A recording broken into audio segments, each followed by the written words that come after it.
Co-powered by Techno.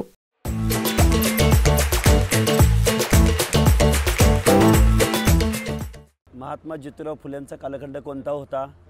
Mahatma Jyotiba फुलेंचा कालखंड हा 1873, 74, 75 ज्यावेळी त्यांनी म्हटलं त्यावेळेचा कालखंड. त्यानंतर आज आपण 2024ची बात करतो. 2024ला एखाद्या जातीला जमातीला जर एखाद्या प्रवर्गात सामील व्हायचं असेल तर त्या राज्याचा स्टेट बॅकवर्ड कमिशन असतो.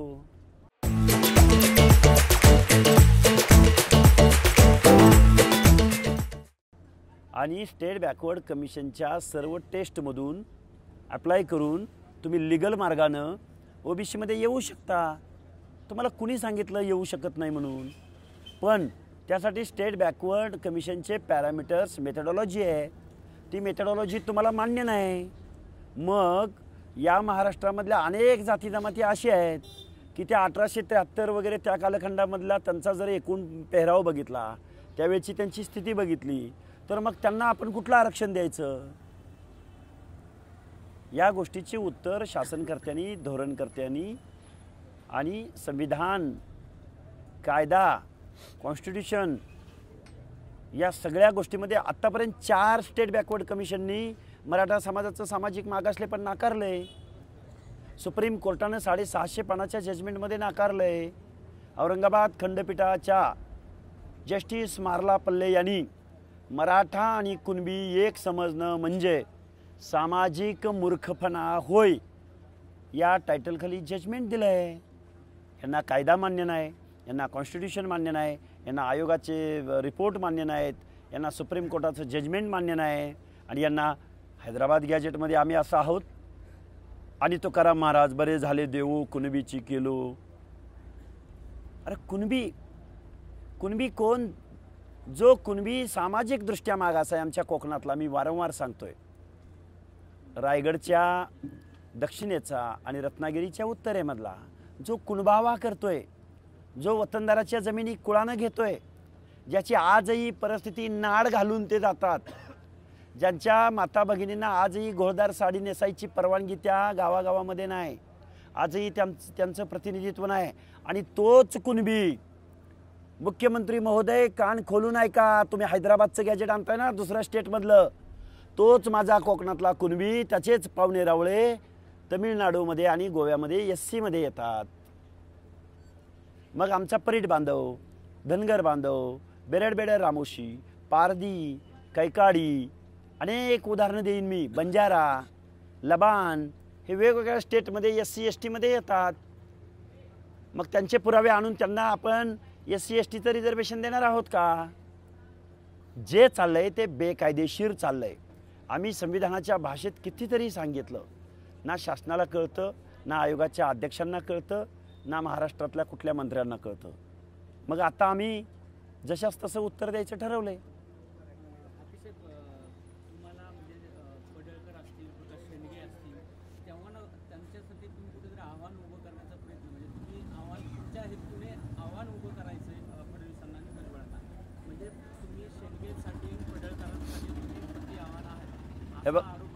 हे बघा, पडळकर माझे सहकारी मित्र आहेत. प्रकाशअण्णा शेंडगे माझे नेते आहेत. त्यांची भूमिका हीच आहे. जरांगे, तुम्ही धनगराला टार्गेट करू नका. काल जो प्रकार झाला इथं वडीगोद्रीमध्ये, बळीराम तात्या खटके यांनी फक्त त्या माणसाला इथून बाहेर जाण्याचं सांगितलंय. बळीराम तात्यांनी कुठंही झेंड्याला किंवा कुणालाही काहीही बोललेले नाहीत.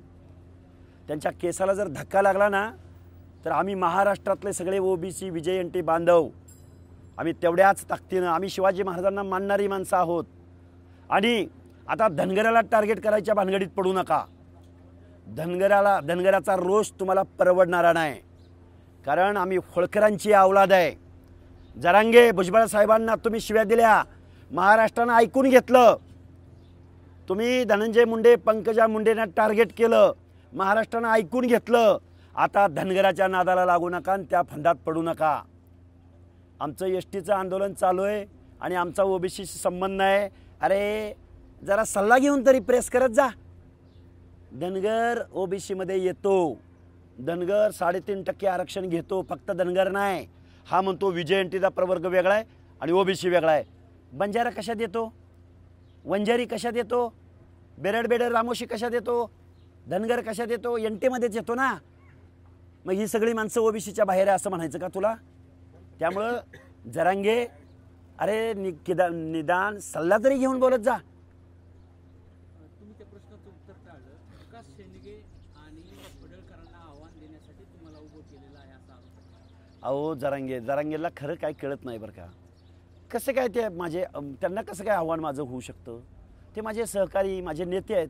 पण जरांगे, तू ज्या राजगादीचा सन्मान करतो म्हणतोस, त्याच वेळी छत्रपती संभाजी महाराज आणि श्रीमंत उदयन महाराजाबद्दल खाजगीत काय काय बोलतो हे मला महाराष्ट्राला सांगायची वेळ लावू नको.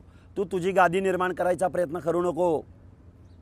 तू फुले शाहू आंबेडकरांना तर मानतच नाहीस, पण आता गावागावात प्रत्येक बॅनरवर तुझे फोटो लागतेत. उद्या तू छत्रपती शिवाजी महाराजांना सुद्धा मानायचं बंद करशील.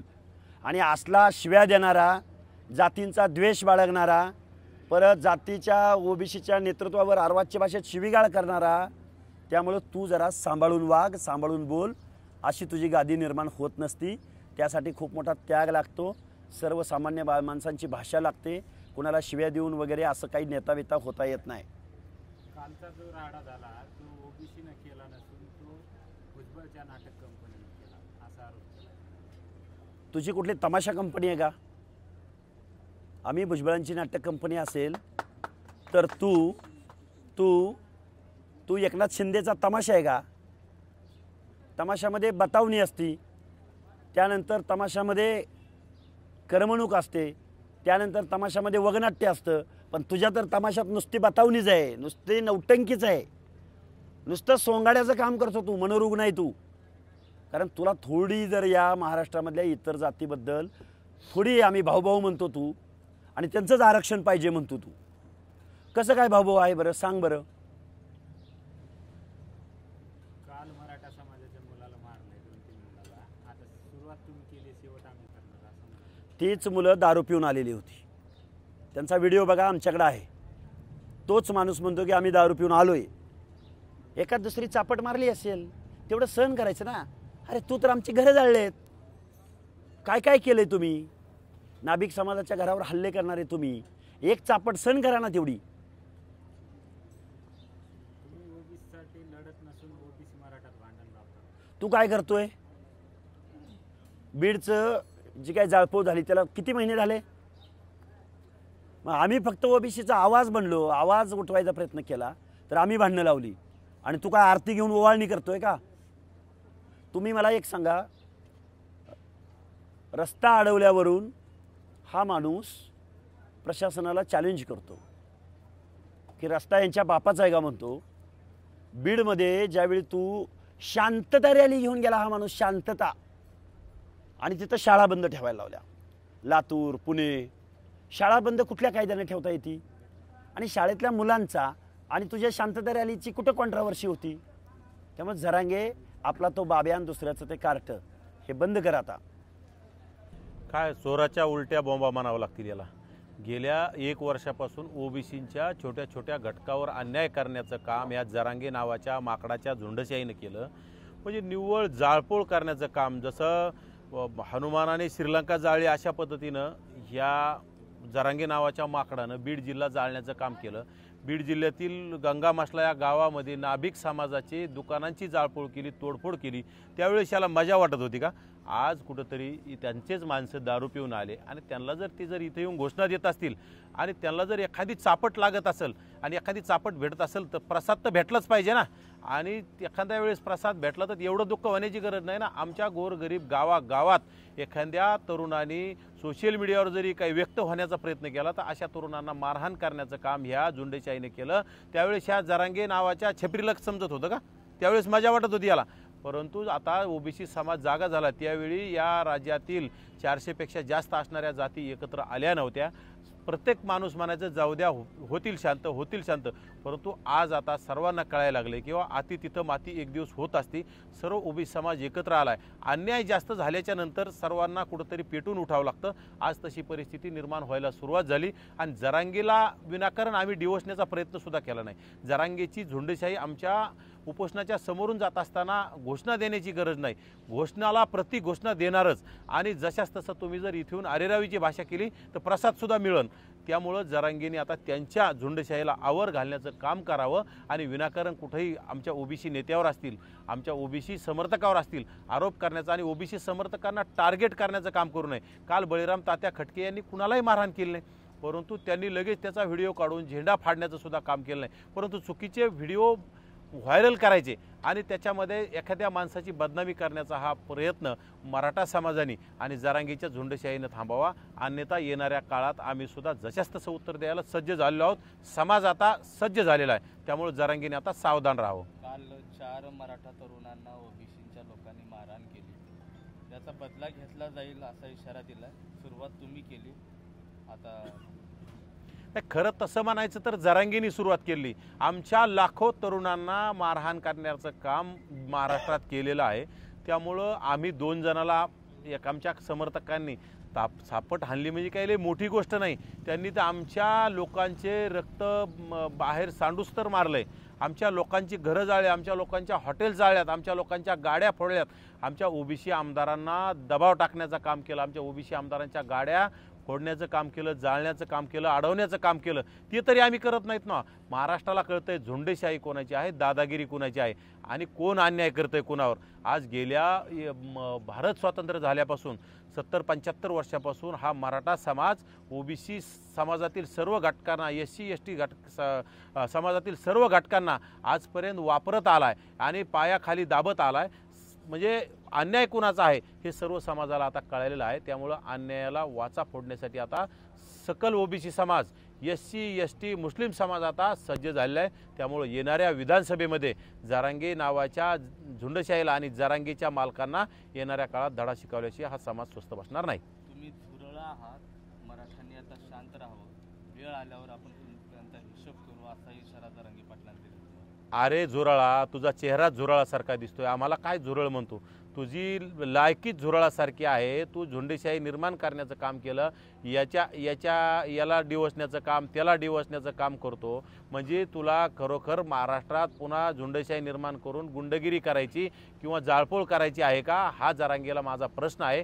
जरांगीने आता गपचीप पडून राहावं. एकतर त्यांनी उपोषण सोडलेलं आहे आणि नौटंकी करत आहे. 4 दिवस म्हणजे 2 दिवसापूर्वी 1 सलाईन जरी घेतली माणसाने तर उपोषण सुटतं. याने 2 दिवसापूर्वी 4 सलाईन घेऊन पुन्हा बेडवर पडून मी उपोषण करता दाखवतो आणि कुठंतरी जालना बंद, बीड बंद, हे बंद, ते बंद आणि याच्यामार्फत बंद करून झुंडशाही आणि समाजावर आणि प्रशासनावर दबाव निर्माण करण्याचं काम करतो. यांनी पोलीस प्रशासनाला सुद्धा हातबल करण्याचं काम केलं होतं. कारण यांचा सरकार आहे, यांचा मुख्यमंत्री म्हणून दादागिरी करण्याचा नेहमी प्रयत्न करतात.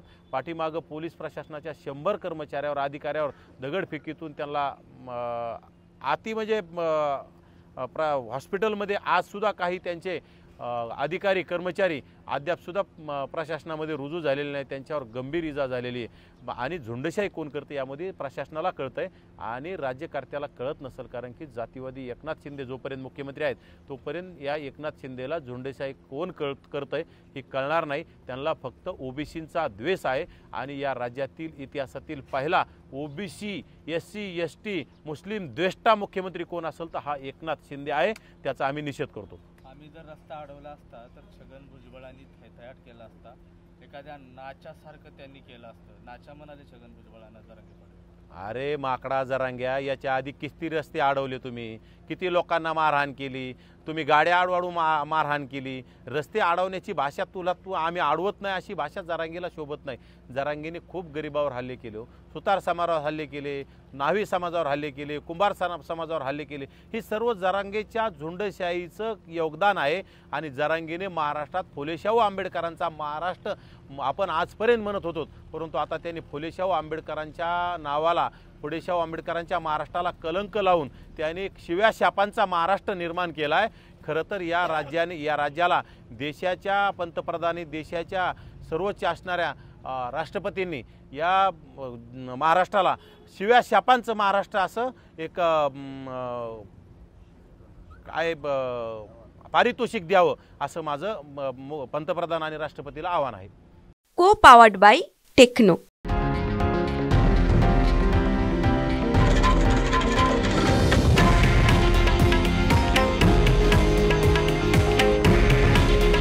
हे आहे देशातील नंबर 1 न्यूज नेटवर्क आणि आपण पाहत आहात TV9 मराठी. काळजी तुमची, हित महाराष्ट्राचं.